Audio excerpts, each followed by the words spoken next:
My name's Jessica, and this is my story. Growing up, my life was like a giant game of Simon Says. I grew up going to church every week with my family, and I learned a lot about God and about who He was, and I learned a lot about Jesus. One of the things that I learned was that God created us to have a relationship with Him, but because we had done wrong things, we weren't perfect, we couldn't have that relationship with Him. But because He loves us so much, He sent Jesus to come and pay the punishment that we could never pay, so that if we asked Him to forgive us and we believed in Him, we could have a relationship with God and spend eternity with Him in heaven.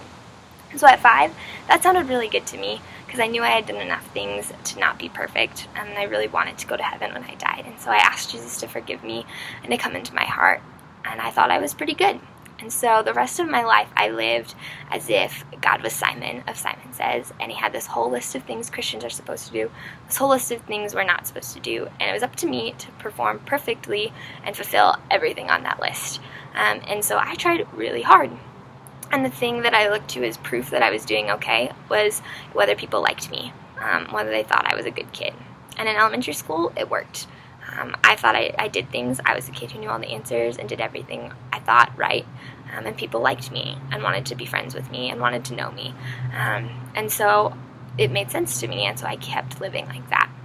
And then when I was in 6th grade, my family moved across the country, and all of a sudden the things that I had looked to as proof that I was okay were gone. I really struggled making friends. No one seemed to want to know me or really like me through middle school, and that didn't make sense to me because I thought I was doing everything right. I was still playing Simon Says.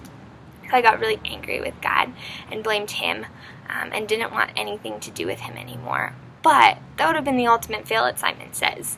Can't be angry at God. And so I hid that on the inside and still on the outside tried to do everything right.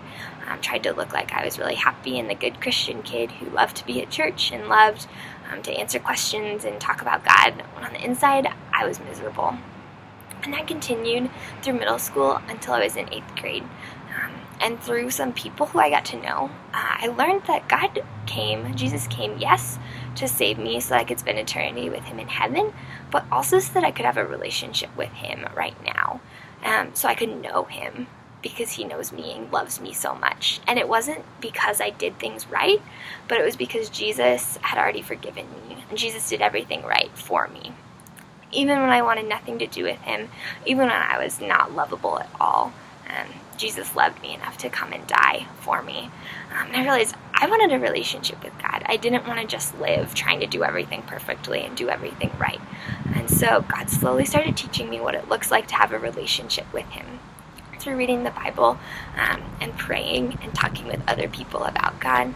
And I realized I wanted that. And so throughout 8th grade and high school and now into college, God's still continuing to teach me what it looks like to have a relationship with Him and to know Him.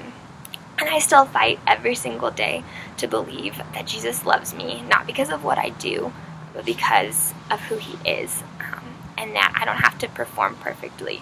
And it's a struggle, it's a fight, but God is continuing to teach me that. That's my backstory. What's yours?